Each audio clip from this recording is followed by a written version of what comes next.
It was a warm summer evening in August 2015 when my friends and I decided to go camping at Berlin Lake in Ohio. We had heard stories about the lake being haunted, but we didn't believe them. We set up our tents on the shore, built a bonfire, and spent the evening swapping scary stories and trying to freak each other out. As we arrived, we noticed a sign that caught our attention: Murder Road. We asked the locals about it, and they warned us to stay away from that road, telling us that it was cursed. They whispered tales of a brutal murder that took place on that very road, and how the spirits of the victims still roamed the area. We dismissed it as a small-town legend, but as the night wore on, we started to hear strange noises in the woods. At first, we thought it was just animals, but then we heard footsteps crunching through the underbrush. We shone our flashlights into the darkness but saw nothing. Suddenly, a branch snapped loudly behind us. We spun around but saw no one. The fire crackled and spat, casting eerie shadows on the trees. We tried to brush it off as mere paranoia, but the atmosphere had grown thick with unease. As we settled in for the night, I couldn't shake the feeling that we were being watched. I kept looking over my shoulder, expecting to see something lurking just beyond the tree line. Around 2 a.m., I woke up to the sound of a low, mournful hum. It was a steady, pulsing noise that seemed to be coming from the lake itself. I sat up, my heart racing, and looked at my friends. They were all asleep, but I knew I wasn't dreaming. The hum grew louder, more intense. I could feel it vibrating through my body, making my teeth ache. I shook my friends awake, and we huddled together, terrified. Suddenly, the hum stopped. The silence was oppressive, heavy with malevolence. We packed up our campsite in record time and fled Berlin Lake, not stopping until we were miles away.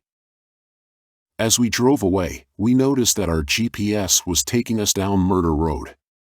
We tried to turn back, but the GPS insisted that it was the shortest route. We drove in silence, our hearts pounding in our chests. As we drove down Murder Road, the darkness seemed to press in around us. The trees loomed overhead, casting long, ominous shadows on the pavement. We could feel the weight of the curse bearing down on us, the spirits of the victims watching us with cold, dead eyes. Suddenly, the car sputtered and died. We coasted to the side of the road, the silence deafening. We tried to start the engine, but it was dead. We were stranded on Murder Road, at the mercy of the malevolent forces that lurked in the darkness. We sat there for what felt like hours, too afraid to move. The darkness seemed to be closing in around us, suffocating us. We knew we had to get out of there, but our bodies seemed frozen in fear. Finally, we summoned the courage to get out of the car and start walking. We walked for miles, the darkness seeming to stretch on forever. We stumbled upon an old, abandoned house, its windows boarded up and its door hanging off its hinges. We knew we shouldn't go inside, but we had no choice. We had to get off Murder Road. As we entered the house, we felt a chill run down our spines.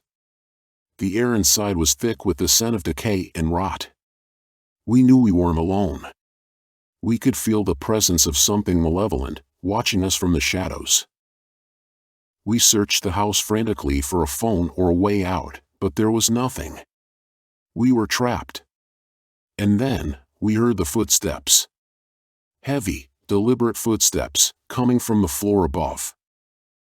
We froze, our hearts pounding in our chests. The footsteps grew louder, closer. We knew we had to hide. We scurried into a corner, holding our breath. The footsteps stopped right outside the room we were in. We could feel a presence looming over us, watching us. Suddenly, a door creaked open.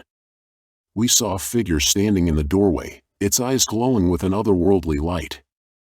We tried to scream, but our voices were trapped in our throats. The figure began to move towards us, its presence filling the room. We were paralyzed with fear. And then, everything went black. When we came to, we were lying on the floor, our heads throbbing. The room was silent, empty. But as we struggled to our feet, we saw something that made our blood run cold.